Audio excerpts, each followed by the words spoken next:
Halo para sobat investor milenial, jumpa lagi dengan saya Helva. Pada kesempatan ini saya mau mencoba membahas tentang korelasi atau hubungan antara GDP dengan perubahan harga saham di pasar saham. GDP adalah perhitungan jumlah barang dan jasa yang dihasilkan dalam satu negara dalam jangka waktu tertentu. GDP memberikan gambaran bagaimana berlangsungnya kegiatan ekonomi di satu negara tersebut. Dan ini akan memberikan gambaran bagaimana daya beli yang terjadi dalam satu negara tersebut.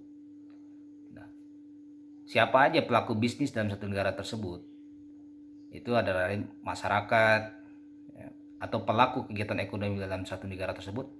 Masyarakat, pemerintah. Masyarakat mungkin dalam bentuk perusahaan-perusahaan swasta, kemudian pemerintah dalam belanja negara dan perusahaan-perusahaan pemerintah atau BUMN dan BUMD.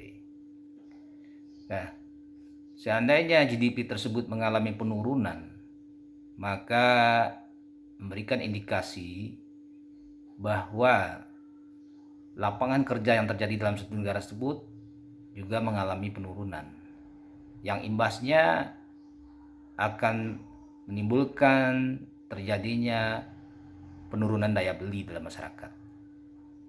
Penurunan daya beli ini akan menyebabkan penurunan income atau revenue dari perusahaan. Laba perusahaan juga ikut turun. Bahkan aset pun juga bisa turun.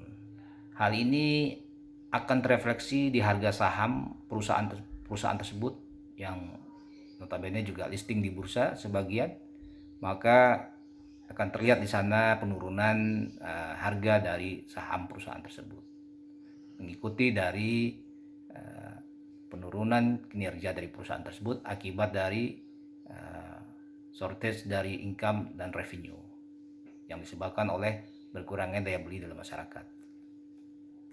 Sebaliknya, kalau GDP mengalami kenaikan, di mana ini memberikan gambaran terbukanya lapangan kerja bagi masyarakat sehingga daya beli juga ikut meningkat. GDP yang diumumkan oleh pemerintah tanggal 5 Mei 2020 kita ketahui mengalami penurunan ya. Jadi kalau kita lihat kuartal on kuartal itu minus 2,41%, previousnya atau sebelumnya itu minus 1,75. Nah, dia secara year on year itu kita hanya tumbuh 2,97%. Padahal sebelumnya kita tumbuh masih sekitar 4,97%. Ini penurunan yang cukup signifikan. Nah, kita coba telaah apa penyebab dari penurunan GDP ini. Ya. Pertama, akibat dari ekonomi global yang kurang bagus yang disebabkan oleh terjadinya perang dagang antara Amerika dengan Tiongkok. Nah, berimbas pada menurunnya ekspor di negara kita. Kita tahu sebagian besar tujuan ekspor kita adalah ke China atau Tiongkok, dan ini ikut terganggu. Kenapa? Kita kebanyakan mengekspor ke sana itu raw material dalam bentuk bahan mentah, kemudian di China diolah di industri China, kemudian mereka ekspor barang jadi ke Amerika. Ketika ekspor dari China ini di-ban oleh Amerika, otomatis kan industri mereka juga mengalami penurunan permintaan terhadap raw material, sehingga nilai ekspor kita juga ikut turun. Artinya perusahaan yang punya ekspor oriented mengalami penurunan income dan revenue, bahkan laba juga ikut turun. Dan ini juga terefleksi di harga saham-saham perusahaan yang sebagian dari perusahaan yang ekspor oriented ke China atau mempunyai bisnis ekspor ya, yang listing di bursa juga ikut mengalami penurunan. Tekanan lain terhadap GDP adalah adanya pandemi COVID-19 yang maha dahsyat, di mana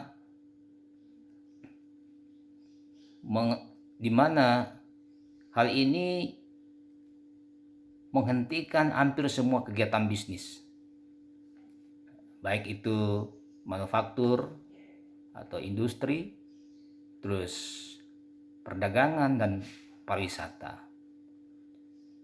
Hal ini menyebabkan menambah tekanan terhadap penurunan daya beli yang signifikan, sehingga sudah bisa dibayangkan multiplier efeknya, di mana perusahaan-perusahaan banyak yang mengurangi operasional bahkan tutup, sehingga mereka mengalami penurunan revenue yang luar biasa.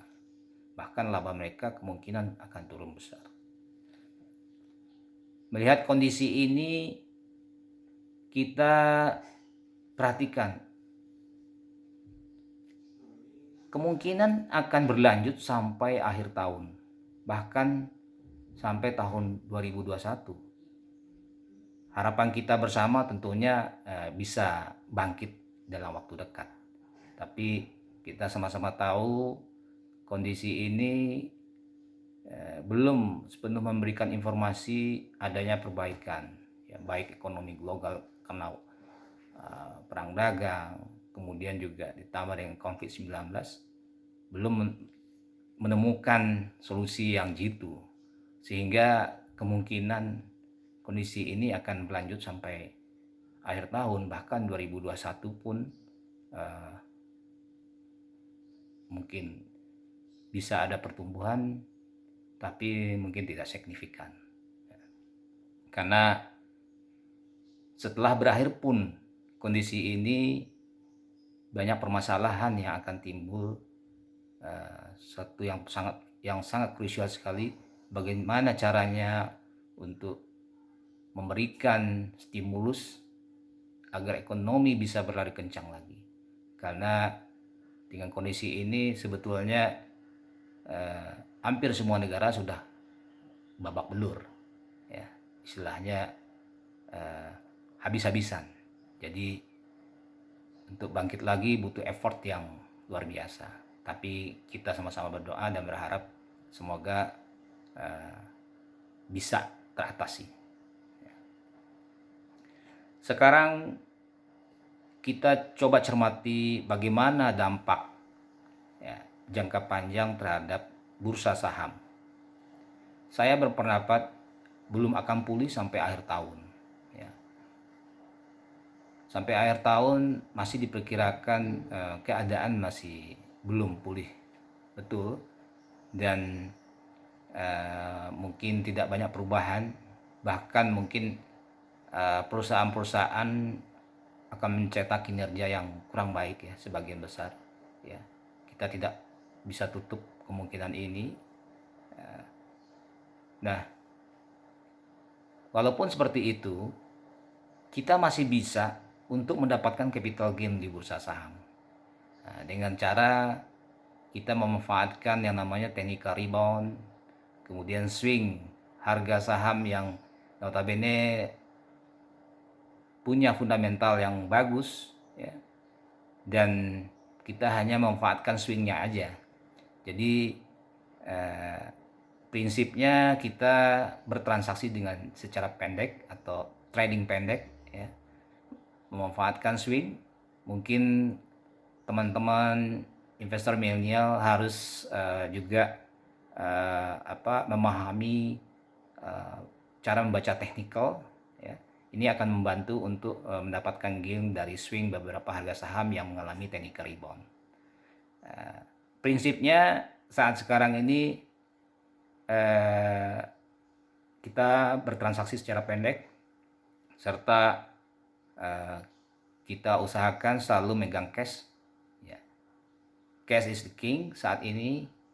Jadi kita betul-betul lebih cermat dan lebih hati-hati dan jeli melihat peluang untuk capital gain yang memanfaatkan pergerakan technical rebound. Kira-kira seperti itu yang bisa saya sampaikan. Semoga bermanfaat bagi sobat investor milenial. Wassalam.